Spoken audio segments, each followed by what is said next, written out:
Hello, xin chào tất cả các bạn đã quay trở lại với kênh của Rock F2P. Và như các bạn đã biết thì gần đây sau những cái kỳ KVK quái vật ấy, thì cái việc mà khuyến khích người chơi trong Kingdom sử dụng 5 đạo lính để đánh nhau thì đã trở nên rất là phổ biến. Nên hôm nay mình sẽ giới thiệu cho các bạn những lựa chọn rẻ nhất tương ứng với những loại quân ở trong tựa game Rise of Kingdom để các bạn có thể đánh tốt ở những kỳ KVK chinh phạt về sau.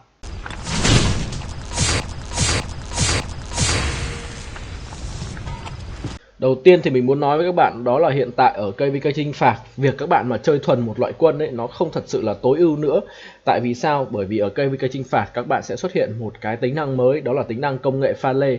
Và cái tính năng công nghệ pha lê này sẽ cộng chỉ số công cũng như là khả năng gây sát thương của cả 4 loại quân hiện có trong game, bao gồm cả bộ binh, kỵ binh, cung thủ và xe. Đồng thời các bạn muốn mở khóa những cái công nghệ về sau thì các bạn phải mắc những công nghệ ở trước. Đối với những bạn nào muốn tò mò về cái cách nâng công nghệ pha lê thì các bạn có thể tham khảo ở góc trên bên phải màn hình của các bạn. Thì chung cái việc mà bắt buộc phải nâng mắc những cái công nghệ ở đằng trước ấy, tức là ví dụ các bạn chơi chuyên một đường bộ binh đi, nhưng các bạn vẫn phải nâng mắc cái công nghệ tấn công kỵ binh, cung thủ và thậm chí là cả xe đó các bạn. Chính vì vậy nên nếu các bạn đánh thuần bộ binh ấy thì cái lượng pha lê các bạn bỏ ra để nâng những cái điểm tấn công cho những cái loại quân khác ấy, vô tình nó sẽ bị lãng phí.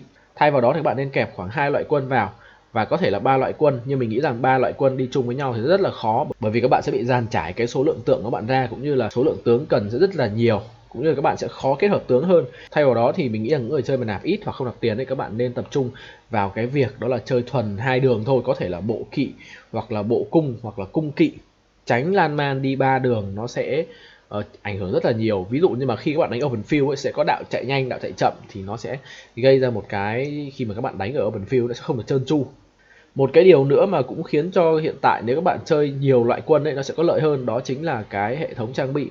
Nếu mà các bạn mà chơi một loại quân ấy, các bạn sẽ rất khó để đủ trang bị cho tất cả loại quân đó, thường sẽ rơi vào tình trạng đó là một đạo sẽ có đồ rất là xịn, còn những đạo kia sẽ xài những đồ rất là lởm. Thì nếu các bạn chơi 2 đến 3 đạo quân ấy, các bạn sẽ có cái mảnh trang bị, đồng thời là cái mảnh nguyên vật liệu các bạn mở ra từ những cái hòm vật liệu ngẫu nhiên ấy, theo thời gian sẽ tích lại cho các bạn, thì từ đó các bạn sẽ có thể lên đồ được.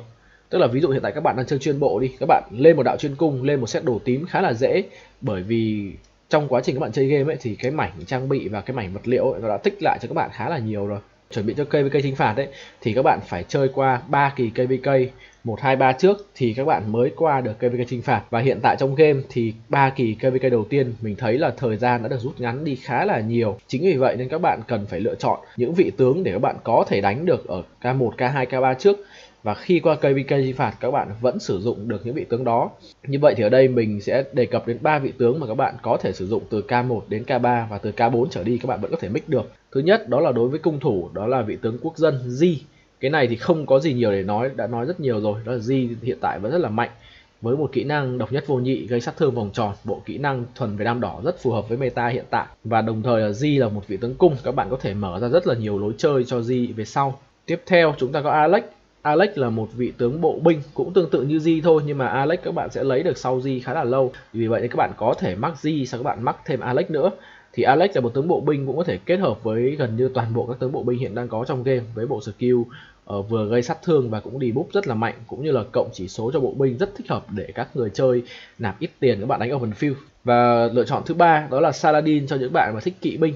Thì Saladin thì nói đúng ra thì Saladin sẽ khó hơn nhiều so với Alex và Di để các bạn có thể lấy được, bởi vì Saladin là một vị tướng thống đốc. Vậy nên là nếu các bạn lấy được Saladin, các bạn phải tham gia vào cái event đua thống đốc hùng mạnh nhất. Thì bù lại Saladin các bạn chỉ cần nâng ở mức skill là 5551 thôi, chứ không giống như Alex và Di là phải mắc. Thì Saladin đã phát huy được hết tác dụng của mình rồi. Như vậy với bộ khung từ K1 đến K chinh phạt là Alex, Di và Saladin ấy, mình nghĩ là các bạn có thể đơn giản hóa nhất là các bạn có thể lựa chọn 2 con tướng trong số 3 vị tướng này để chơi. Và nếu các bạn đã xác định là đánh KVK chinh phạt ấy, thì sau khi các bạn có 2 vị tướng rồi thì các bạn có thể tích tượng để qua KVK chinh phạt các bạn lấy ngay lập tức những vị tướng mới để các bạn có thể đánh ở KVK chinh phạt tốt hơn. Còn trong cái trường hợp mà các bạn muốn bay về K2, K3 để đánh lại một lần nữa ấy, thì các bạn có thể lựa chọn nhiều hơn những cái vị tướng mạnh ở K2, K3, ví dụ như là Edward này, hoặc là Tomirit, hoặc là Khan cũng không phải là một lựa chọn quá tệ. Như vậy thì sau khoảng 1 năm các bạn sẽ bắt đầu bước vào KVK chinh phạt với cái bộ tướng mà mình vừa mới nói qua cho các bạn thấy ấy. Đầu tiên chúng ta sẽ đi vào kỵ binh ở KVK chinh phạt. Thì cặp kỵ binh mình cho rằng là mạnh nhất và rẻ nhất vào thời điểm hiện tại Đầu tiên đó chính là Hạng Vũ. Kể từ khi ra mắt đến nay thì Hạng Vũ đã chứng minh được sức mạnh của mình bằng cái việc mà xuất hiện rất là nhiều ở kể cả KVK lẫn như là đánh ạc ở Osiris, từ đánh đồng cho tới rally nhà và rally công trình, Hạng Vũ cũng được sử dụng rất là nhiều. Thì đối với Hạng Vũ thì mức skill mình nghĩ rằng các bạn có thể tiết kiệm nhất cho Hạng Vũ đó là mức skill mà 5511 với một chiêu 1 sát thương 3 mục tiêu, hệ số sát thương rất là cao 1700, đồng thời giảm phòng thủ của mục tiêu thêm 30% nữa, thì sẽ giúp cho Hạng Vũ khi mà các bạn đánh open field ấy, sẽ cắt máu mục tiêu rất là nhanh, vừa có đam vừa có support, tương tự như là Quan Vũ của bộ binh vậy. Skill thứ hai của Hạng Vũ sẽ cung cấp cho các bạn thưởng tấn công kỵ binh, tốc độ chạy cho kỵ.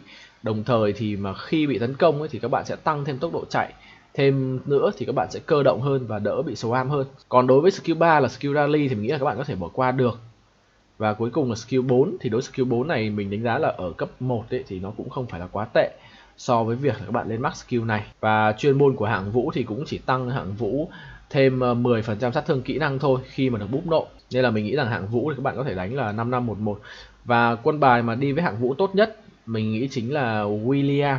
Thì William các bạn có thể nâng ở mức skill là 5551 là đã phát huy hết sức mạnh của mình rồi, với một skill 1 gây sát thương cũng là tối đa 3 mục tiêu, đồng thời là giảm tốc độ chạy của đối phương. Skill 2 tiếp tục là tăng chỉ số cho kỵ binh, tăng tấn công kỵ và tăng tốc độ chạy, thì sẽ giúp cho cái cặp Hạng Vũ William chạy nhanh hơn rất là nhiều. Và skill 3 sẽ là một skill mà gây sát thương lên mục tiêu, tương tự nó có một phần giống cái skill 2 của Alex ấy. Còn đối với skill 4 của William thì cái việc mà các bạn nâng một điểm ấy là các bạn đã có thể boost được 50 nộ mỗi giây rồi.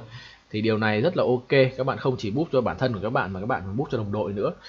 Còn cái việc mà mất đi 10% phòng thủ so với việc các bạn max skill ấy, mình đánh giá là không phải là quá tệ, nhất là so với việc các bạn bỏ số lượng tượng rất là ít. Như vậy thì đối với cặp kỵ binh để đánh KVK chinh phạt ấy, thì mình khuyến khích các bạn là nên đánh Hạng Vũ 5511 và William 5551. Thực ra thì có nhiều ý kiến cho rằng William 5511 các bạn cũng đánh được, nhưng mà nếu mà William 5511 ấy, thì các bạn sẽ chỉ đánh dưới dạng là support thôi, và sát thương gây ra sẽ yếu hơn rất là nhiều. Tiếp theo là chúng ta đến với lựa chọn về bộ binh. Thì về bộ binh ở đây thì ở KVK chinh phạt thì Quan Vũ mình vẫn đánh giá là lựa chọn số 1 cho những người chơi bộ binh. Với mức skill mà mình khuyến khích các bạn nếu có thể lên được đẹp nhất ấy, là các bạn lên được là 5155. Nhưng mà thật sự là để các bạn lên được 5155 rất là khó. Một cái điểm mà mình cũng đánh giá là không hay lắm ở Quan Vũ đó là cái skill 2 của Quan Vũ ấy, là skill công thành. Và việc nó nằm ở ô skill thứ hai ấy, sẽ khiến cho cái tính năng khóa skill không thể phát huy được trên Quan Vũ. Tức là các bạn không thể khóa để không nâng vào skill này được. Ví dụ nó nằm ở skill thứ 3 đi thì ít nhất các bạn còn được một cái set skill là 5511, nhưng mà cái việc mà nằm ở skill thứ hai này thì gần như bắt buộc các bạn phải nâng một cách khá là hên xui. Và với cái tỷ lệ khá là thấp thì Quan Vũ rất khó để các bạn có thể nâng được 5155, nên là mình cho rằng ở cái mức là 5355 thôi là các bạn cũng đánh đồng khá là ok rồi. Nhưng mà khi mà các bạn lên skill Quan Vũ mà bị lỗi ấy, thì khả năng rất là cao các bạn sẽ lên mắc Quan Vũ luôn. Bởi vì cái việc mà 5355 với 5455 ấy thì nó cũng tiêu tốn của bạn khá là nhiều tượng. Và bây giờ thế quyển sách mà hồi lại điểm kỹ năng ấy, hiện tại trong game vẫn chưa kiếm được, nó là một cái khá là dở. Thì lựa chọn số 1 cho Quan Vũ đó chính là Leonidas. Nhưng mà Leonidas này ấy, để mà có thể đạt được sức mạnh tối đa nhất thì các bạn nên mắc. Còn đối với những người chơi các bạn muốn tiết kiệm thì Leonidas ở cái mức skill là 5111 ấy là đã đủ để các bạn dùng để đánh đồng rồi. Nó sẽ cung cấp cho Quan Vũ khả năng hồi nộ, bổ sung vào cái điểm yếu của Quan Vũ đó là mỏng manh, thiếu phòng thủ. Nhưng mà nếu mà ở KVK thì mình sẽ đánh giá là Quan Vũ Alex sẽ cao hơn. Thứ nhất đó là Leonidas thực ra là một tướng đua thống đốc, các bạn sẽ rất là khó lấy ở giai đoạn đầu vì tướng này mới ra. Thứ hai đó là cả Quan Vũ và Alex thì đều là tướng vòng quay.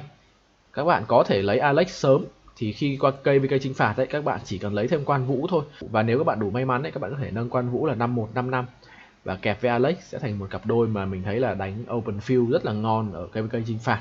Tiếp đến là lựa chọn cung thủ ở KVK 4. Thì với việc các bạn từ khi bắt đầu đến KVK 4 ấy, các bạn sở hữu Di thì qua KVK chinh phạt các bạn sẽ lựa chọn tướng dễ hơn rất là nhiều. Ở đây thì mình sẽ nêu ra hai lựa chọn mà mình nghĩ rằng bây giờ là hợp nhất đối với Di để các bạn đánh open field ở KVK chinh phạt.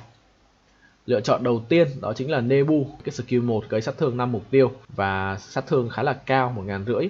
Skill 2 bổ sung cho Di khả năng phòng thủ, và đặc biệt là cái việc mà tăng 15% tốc độ chạy này nó cũng giúp cho cái việc mà Nebu di chuyển rất là tốt. Thì đối với skill 3 của Nebu là một skill rally thì mình nghĩ rằng việc đánh open field chúng ta bỏ là không có gì lạ. Còn cái skill 4 này thật sự thì skill 4 là một skill khá ngon, nhưng mà việc các bạn nâng lên được 5515 mình thấy nó cũng khá là khó.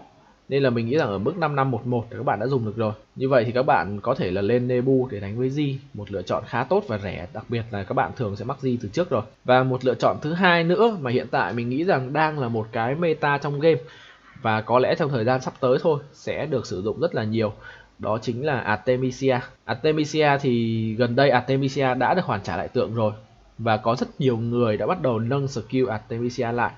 Nhưng họ đã phát hiện ra một điều, đó là Artemisia khi các bạn nâng mắc 2 chiêu đầu này với skill 1 gây sát thương 3 mục tiêu, sát thương 1800, và skill 2 cung cấp cho Di của chúng ta khả năng phòng thủ và sức khỏe rất là trâu, thì skill 3 là một skill đồn trú, đánh open field bỏ qua mình không nói. Nhưng cái điểm đặc biệt ở đây là skill 4. Ở cái mức skill 4 level 1 ấy, các bạn sẽ bị câm lặng bản thân trong 3 giây và đồng thời tăng sát thương của đội quân thêm 25% trong 5 giây.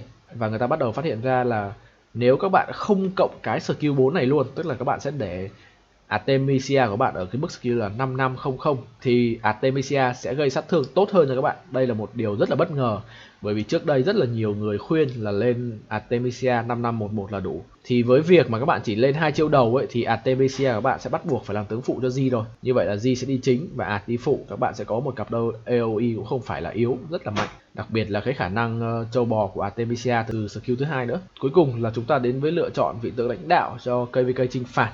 Thì lựa chọn duy nhất ở đây chỉ có Chazan thôi các bạn. Vấn đề là cái mức skill như thế nào để hợp lý thôi. Thì đối với skill 1 của tất cả tướng trong game chúng ta phải mắc, mình sẽ không bàn tới. Skill 2 của Chazan sẽ tăng cái phòng thủ và sức khỏe của bộ binh thêm 20%. Như vậy ở cái mức skill là 5 năm là gần như bắt buộc chúng ta phải lên cho Chazan rồi. Ở đây thì có hai luồng ý kiến nằm ở cái skill 3 và skill 4 của Chazan này. Thứ nhất là có người cho rằng Chazan nên đánh là 5551 để cái skill 3 này sẽ giúp Chazan gây ra được thêm một phần sát thương, đồng thời khiến mục tiêu chịu thêm sát thương. Nhưng cũng có một bộ phận người chơi cho rằng đó là cái skill 4 này sẽ ngon hơn. Khi mà Chazan sẽ là một vị tướng búp ấy, thì cái skill 4 này sẽ giúp Chazan trâu hơn và có thể búp được lâu hơn trên chiến trường. Thì đối với mình là cái việc mà các bạn lên 5 năm là chắc chắn rồi. Các bạn có thể đánh là 5511. Còn nếu các bạn muốn nhiều sát thương hơn thì các bạn có thể nâng là 5551. Còn cái việc mà 5515 thì mình nghĩ là cũng khá là ok, nhưng mà cũng rơi vào cái vấn đề đó là rất khó để các bạn nâng mắc được chiêu cuối này mà lại không vào chiêu 3. Và thường nếu các bạn nâng kiểu 5515 ấy thì mình nghĩ là khả năng cao các bạn sẽ lên mắc con Chazan này luôn. Và lựa chọn tốt nhất cho Chazan thì có lẽ là sẽ là Chazan cặp với Ethelflaed. Ethelflaed là một vị tướng hoàn toàn miễn phí. Lên K4 thì mình khá chắc chắn là tất cả các bạn sẽ đều mắc vị tướng này cả. Đây sẽ là một cặp đôi buff và debuff rất là mạnh. Với cái skill 1 của Ethelflaed là một trong những skill debuff 5 mục tiêu có thể nói là mạnh nhất trong game. Cũng như là lượng sát thương từ hai vị tướng này gây ra cũng hoàn toàn không phải là ít. Như vậy là video về những vị tướng đánh KVK chinh phạt rẻ nhất của mình đến đây là kết thúc rồi. Và liệu mình có bỏ sót vị tướng hay cặp tướng nào thú vị không thì các bạn có thể bình luận ở phía bên dưới nhé. Và hẹn gặp lại tất cả các bạn vào những video sau. Bye bye.